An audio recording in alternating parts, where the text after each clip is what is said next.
Hello and welcome to the Sallie Tomato YouTube channel. Here we teach sewing tutorials, share inspiration, and other creative videos. I'm Jess, and in today's tutorial I'm going to show you how to make a versatile bed for your cat.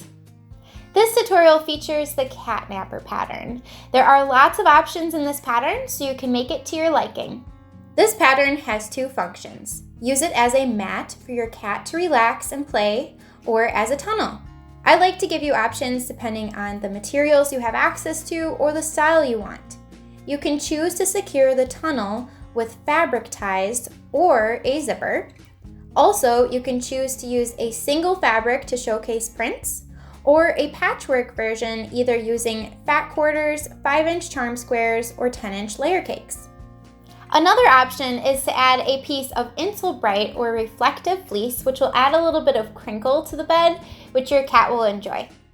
So before we begin the tutorial, please be sure to purchase the pattern. You can find the pattern and all of the supplies to make this project on our website, sallietomato.com, or you can request them at your local quilt shop. Remember, please shop local as often as you can. The supplies you need are listed on the back of the pattern, including a list of helpful notions. So gather your pattern and supplies and cut out the pieces you need depending on the style closure and the style of exterior that you'd like to make. And remember that you can pause the video as the steps progress so you can sew along with me at your own pace. Once you're ready, let's begin. For this tutorial, I'm featuring fabrics from Poppy Cotton. I definitely recommend to check out their website. They have lots of gorgeous prints, and you can check out your local quilt shop to see if they offer Poppy Cotton fabrics. Before beginning, be sure to review the recommended fabrics on the back of the pattern cover. There are lots of options, so follow the relevant cutting directions according to the pattern, according to your fabric size and the version you'd like to make. So like I mentioned before, you can make this project using a single fabric, or you could use fabrics to make a patchwork version. There are also options if you're using yardage, fat quarters, charm packs, or layer cakes. So for the main fabric, if you want to use fat quarters, you could use a variety of fat quarters or the same fabric of fat quarters. So here I have my pieces cut according to the pattern. And you'll need to cut 6 pieces, which will be for the exterior and the interior of the bed. So I have 3 different prints here from a fat quarter pack, and you'll simply piece them together according to the pattern. So you're going to place the fabrics right sides together, and then you'll sew them together with a 1/4-inch seam allowance and press the seam open. So you'll piece together 3 pieces for the exterior and 3 pieces for the interior. So that is if you want to use fat quarters for your main fabric. If you're using a single fabric, you'll need to follow the pattern according to if the print is directional, meaning that there's a specific direction that the print lays, or if it's non-directional, such as this solid, then you can just simply cut out the piece for the exterior and the interior. If you're using a directional fabric, you will need to cut out the pieces according to the pattern and piece them together along the center to create a piece that is the required size. For this tutorial, I'm going to demonstrate the patchwork version. So I already cut out all the pieces that we'll need to create the patchwork version. And I cut these from 7 fat quarters, but you can cut the pieces from charm squares or a layer cake or even yardage. If there are a few different prints, you'll need 7 different prints if you want to do the patchwork version from yardage. So here I have my stacks of each print for the patchwork version. You also have a couple different options for your contrast fabric. So your contrast fabric is used for the ties if you're doing the tie version.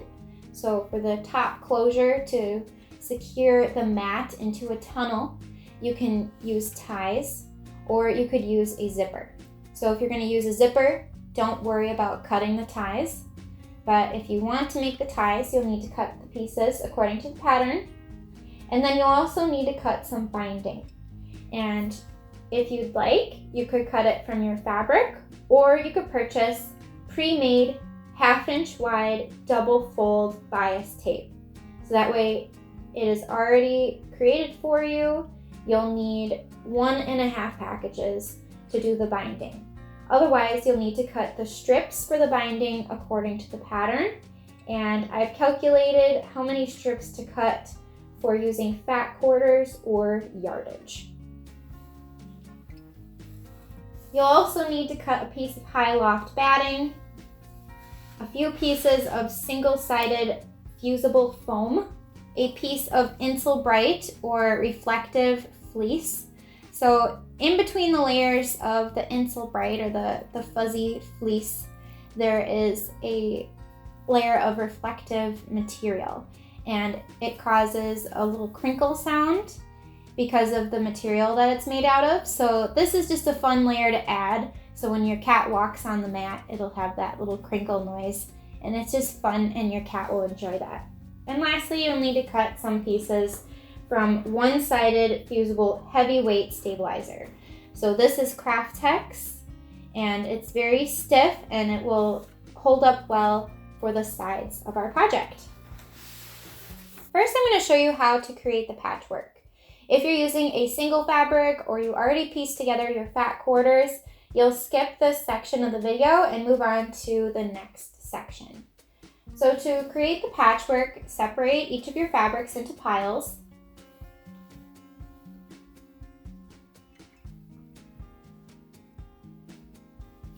And you'll start by taking 2 of any different pieces. So you want to pick some contrasting ones and place them right sides together. And you're going to sew together along one long edge with a 1/4 inch seam allowance. I'm just lining up the edges as I sew, but you can certainly use pins to hold the layers together.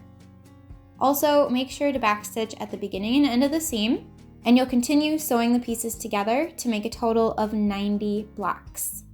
To make the process a little bit faster, you don't have to trim your threads. You can simply grab 2 more pieces, align the edges, and sew to chain piece the blocks. After all your blocks are chain pieced, you can snip the threads in between each block to separate the blocks, and then press the seams open with your iron.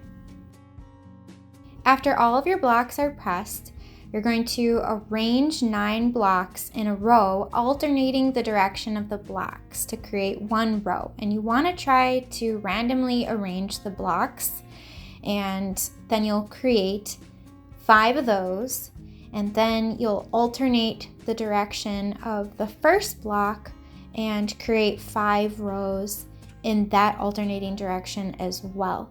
So refer to the pattern to make sure that your rows measure accordingly and are arranged as needed. So at the machine, you'll sew the 9 blocks together with a 1/4 inch seam allowance to create a row. After sewing, you'll press the seams open.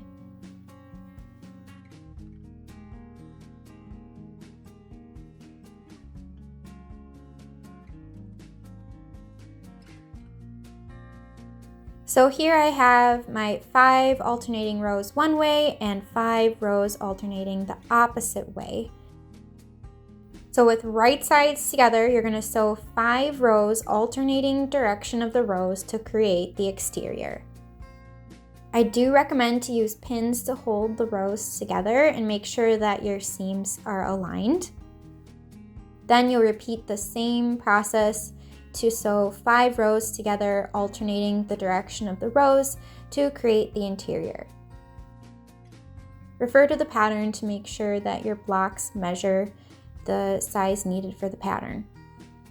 You should have 45 blocks sewn together for the exterior and 45 blocks sewn together for the interior.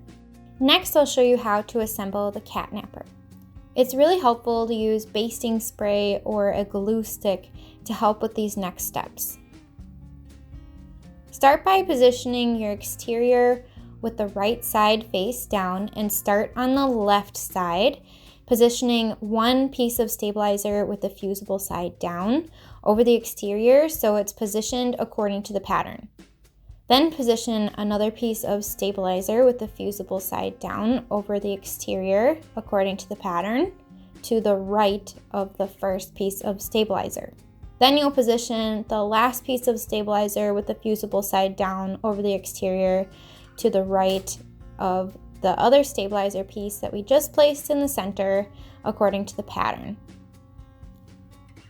You'll take this over to your iron and fuse each piece of stabilizer in place. Steam will definitely help to penetrate through all the layers and activate that glue. You could also start by pressing from the stabilizer side to get it started to fuse, and then flip it over and press from the right side of the exterior to fuse it even further. Next, take your pieces of foam and position a piece of foam with the fusible side down over each piece of stabilizer. Make sure that all the edges are aligned and then fuse each piece of foam in place. Again, steam will help penetrate through the layers and activate the glue. Then you'll repeat to add the remaining pieces of foam, and if you'd like to add the Insulbrite, you'll center it over the foam in the middle, and I recommend to use basting spray to hold this in place. Now that I have all my pieces positioned and you've seen the layering, I'm going to take this over to my iron and fuse each of these pieces in place. I've already went ahead and marked the right side of the interior according to the pattern. So you'll measure in from each short side and use a removable marking utensil to mark 2 vertical lines. Next, layer the batting over the exterior, covering the stabilizer, foam, and Insulbrite, aligning all outer edges. Use more basting spray to hold the batting in place. Then, with the wrong side face down, layer the interior over the batting, aligning all outer edges. Use basting spray to hold the interior in place and some sewing clips around the outer edges.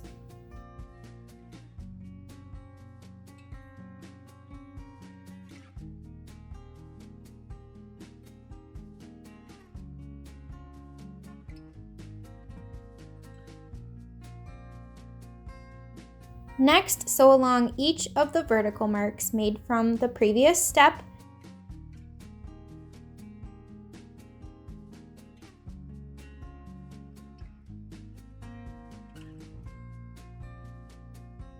And also, you'll baste around the outer edges. You can loosely roll each side to help sew along the vertical marks and help the fabric fit into your machine. Next, I'll show you how to make the ties. If you're going to add a zipper closure, you'll skip to the next section of this video. If you're using bias tape for the ties, then your pieces are already ready to go and ready to top stitch, so you can skip ahead a little bit in the video. Otherwise, you're going to take your fabric and fold each long side with wrong sides together and align the long sides to the center and press. Then you'll fold the strap in half lengthwise so the raw edges are folded into the center and press again.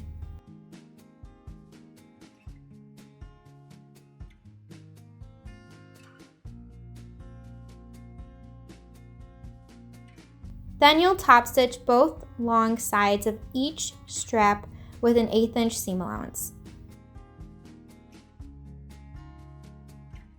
Then you'll cut out a triangle in one end of each strap to help prevent it from fraying.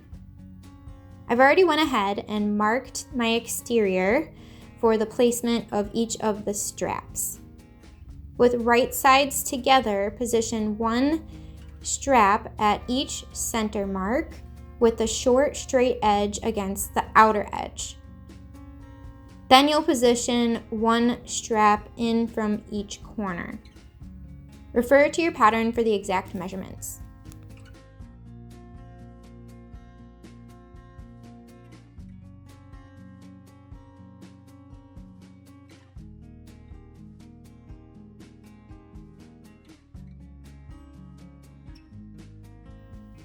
Then you'll top stitch the edge of each tie in place.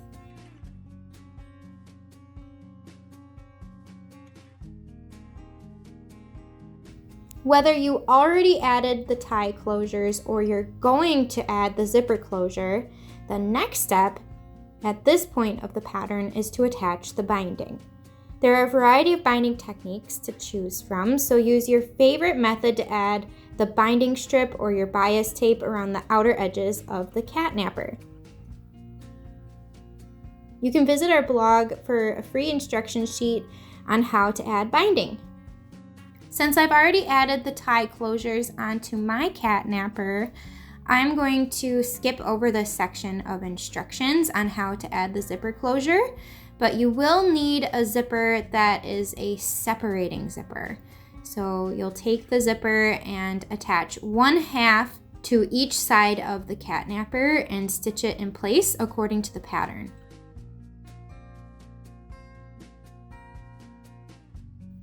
Thank you so much for watching this tutorial and perhaps even sewing along with me. If you have any other questions, comment below and we'll be sure to answer them. I hope you enjoyed this pattern and I hope your cat enjoys their new cozy bed. We encourage you to share photos of your completed project using hashtag Sallie Tomato and hashtag #CatNapperPattern on social media. If you liked this video, please give it a thumbs up and don't forget to subscribe to our channel so you don't miss out on any future videos. Thanks for watching, and I hope you'll check out the rest of our pattern line for more professional looking projects. See you next time!